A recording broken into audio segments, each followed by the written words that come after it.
Bismillahirrahmanirrahim. Assalamualaikum warahmatullahi wabarakatuh. Waalaikumsalam warahmatullahi wabarakatuh. Hari ini kita akan memulai pembelajaran ya. Sebelumnya seperti biasa kita berdoa terlebih dahulu ya.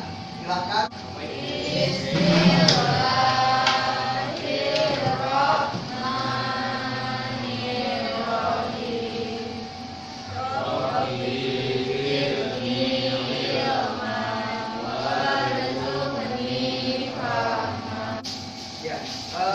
Baik ya, hari ini kita akan mulai kembali pembelajaran.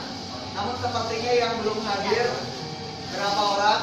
Daftar kehadiran nanti setelah 15 menit ya, boleh ditulis sama bagian sekretaris biar nanti Bapak tahu siapa saja ya.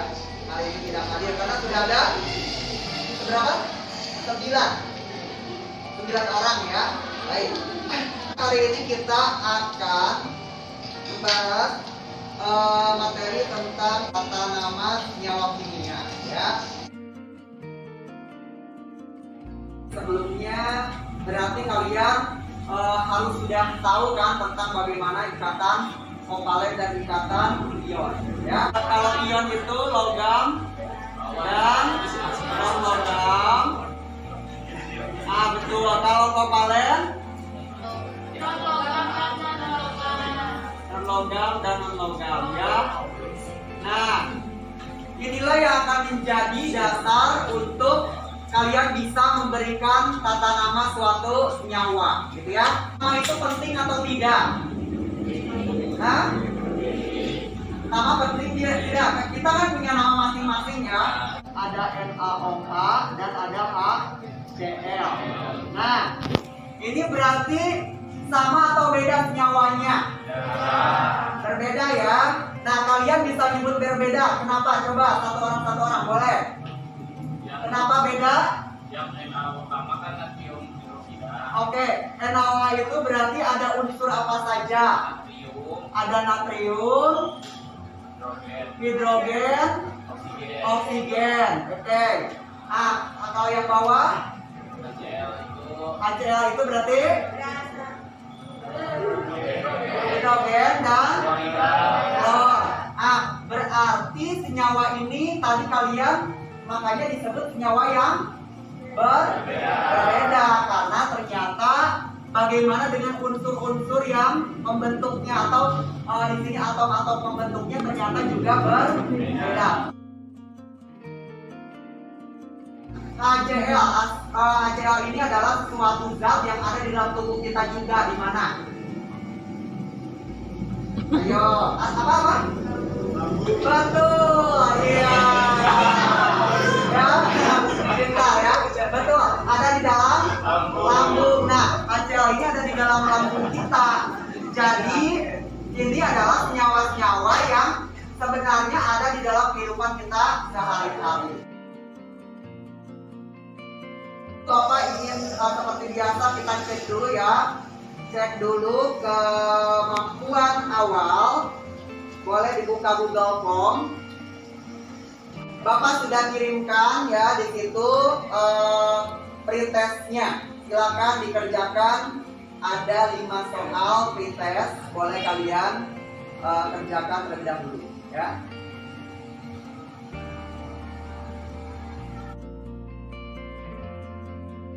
Nah, sebelum ke pembelajaran hari ini ya, kita lihat dulu tujuan pembelajarannya ya. Jadi tujuan pembelajaran di sini, peserta didik mampu menuliskan tata nama senyawa biner, poliatomik, dan tata nama asam basa dari senyawa yang disediakan. Bapak akan bagikan LKPD-nya.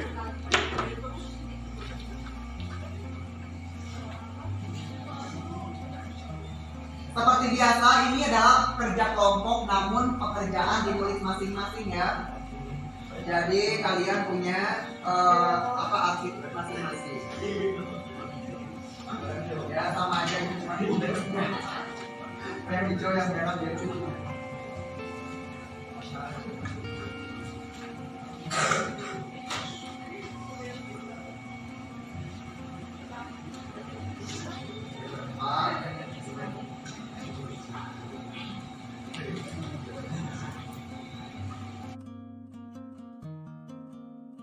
orientasi masalah. Nah, boleh dilihat dulu ke depan. Dan di LKPD kalian juga sama ada ya. Nah, di sini Bapak punya 4 senyawa. Kalian melihat ada cairan infus. Yang ternyata cairan infus itu salah satu zatnya tadi sudah diulas sebelumnya oleh Rayana, yaitu adalah mengandung NaCl, gitu ya. Nah, NaCl itu namanya apa? Nah, nanti kita kan akan bisa tahu dari LKPD ini. Kemudian bagaimana tata namanya, kenapa kayak gitu? Nah, bisa tahu seperti itu di LKPD ya. Nah, kemudian yang kedua tadi apa? Ada CO2. Nah, kalau CO2 sih udah sering banget dari di SMP juga sudah kalian udah sering membahas CO2. Biasanya CO2 itu ada di mana? Hasil apa? Hasil pembakaran atau respirasi, betul CO2. Atau kalau tumbuhan butuh nggak CO2? Buat apa? Buat fotosintesis. Materi kelas 9 SMP SMP masih ingat kan? Nah, ini berikutnya ada magnesium sulfat atau garam Epsom. Ternyata garam Epsom atau magnesium sulfat atau kita mengenalnya di Indonesia itu garam Inggris. Nah, garam Inggris itu adalah garam disebut sebagai gunanya itu, kalau kalian mungkin nanti bisa baca-baca juga, itu adalah garam pencuci perut, obat pencuci perut, ya, obat pencahar. Ya, nanti kalian bisa cek, boleh browsing obat pencahar. Dan yang terakhir ini tadi soda api. Soda api itu biasanya kalau kalian mungkin di rumah pernah, biasanya tuh kalau lagi cuci piring tiba-tiba nasinya itu ternyata masuk ke dalam di wastafel itu masuk ke dalam wastafel dalamnya. Tiba-tiba pas kalian mau cuci lagi ternyata jadi mampet. Nah, kalau pas mampet itu salah satu membersihkannya adalah dengan ini soda api. Ya, jadi soda api ini berarti berguna juga. CO2 berguna, NaCl berguna, ini juga berguna. Nah, berarti senyawa kimia itu berarti banyak, di antara senyawa kimia itu tentu saja berguna. Ya, baik. Nah, itu bagian orientasi. Nah, sekarang silakan kalian boleh bersama dengan kelompoknya mengerjakan bagian daripada eksplorasi dan pembentukan konsep. Dan kemudian aplikasi konsep sampai di kesimpulan, ya. Nanti untuk memahami, Pak, aku tata namanya ini bagaimana? Bapak sudah kirimkan sebelumnya modulnya kan? Boleh dicek modulnya di di gadget masing-masing. Ya.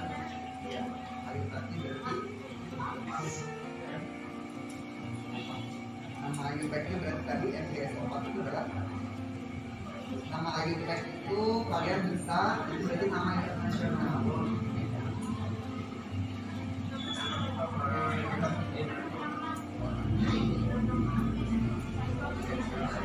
Ya, sulfat. Ada banyak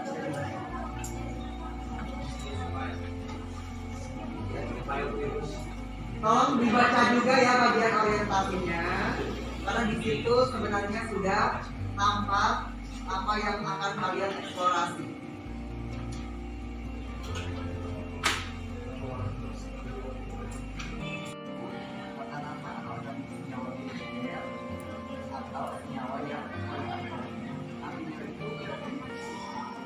Kalau apa? Nah, binernya kemudian binernya dia apakah logam, non logam, atau dia non logam non logam? Biner, non logam kan? Non logam ini yang non logam natrium. Ya, berarti biner. Logam dan logam. Ya.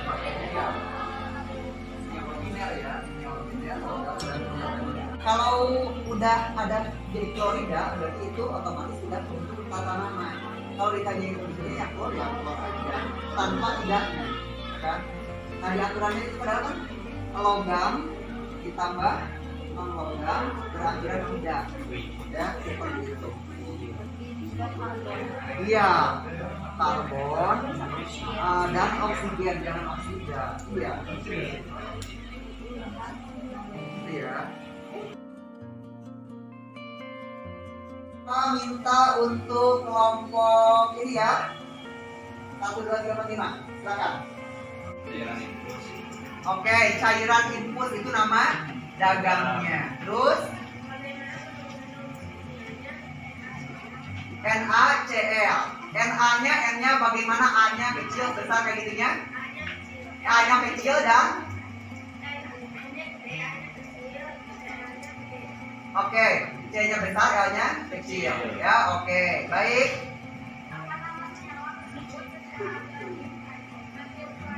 Natrium klorida, bagus. Terus Na dan Cl, ya, dan terakhir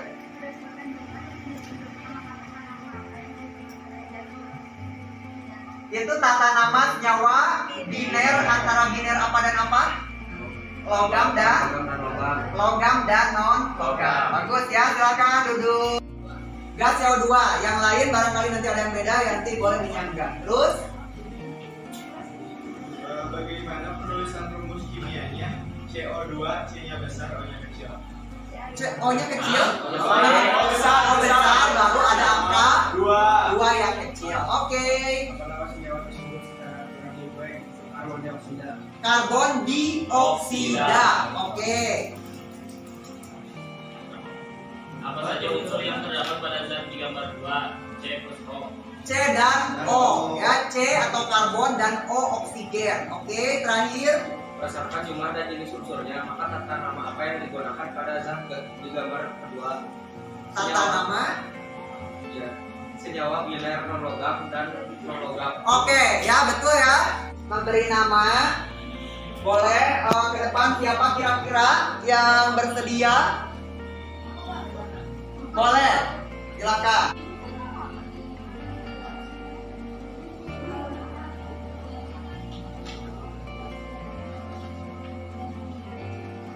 Ada yang mau menyanggah gak? Ini kira-kira harusnya apa? Ya, ini harusnya karena di sini 2 dan di sini 1 tukar silang. 2-nya ke F, 1-nya ke Ca. Gitu ya. Cara penulisannya kan kayak gini. Jadi Ca 2 plus dengan F min, jadi tukar silang Ca F. Nah, Ca-nya pakai angka 1-nya, 2-nya ke F kan. Oke, kalian nanti bisa lihat, Bapak akan lihat hasil aplikasi konsep kalian. Namanya. Kalau kayak gini gak usah pakai awalan juga ya, pakai tidak? Tidak, jadi gak usah dihidrogen, udah aja asam sulfat. Ini asam fosfat. Terakhir kesimpulannya, siapa yang mau menyampaikan kesimpulan? Satu orang aja, gak apa-apa.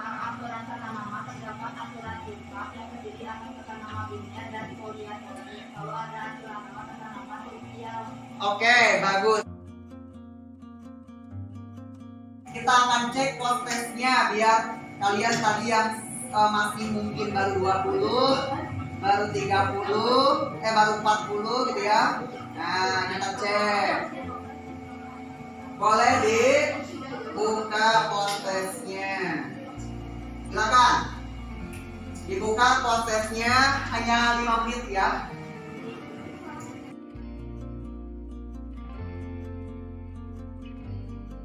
Kesimpulan dari kesimpulan hari ini adalah apa? Tata nama itu ada tata nama apa? Biner dan poliatom. Untuk besok kita akan bahas tentang persamaan reaksi, ya. Kita akan bahas persamaan reaksi dan untuk refleksi nanti Bapak kirimkan Google Form juga ya, refleksi biar Bapak tahu dan juga penugasan yang aplikasi konsep, ya. Oke, terima kasih untuk hari ini. Mudah-mudahan semuanya tetap semangat. Assalamualaikum warahmatullahi wabarakatuh.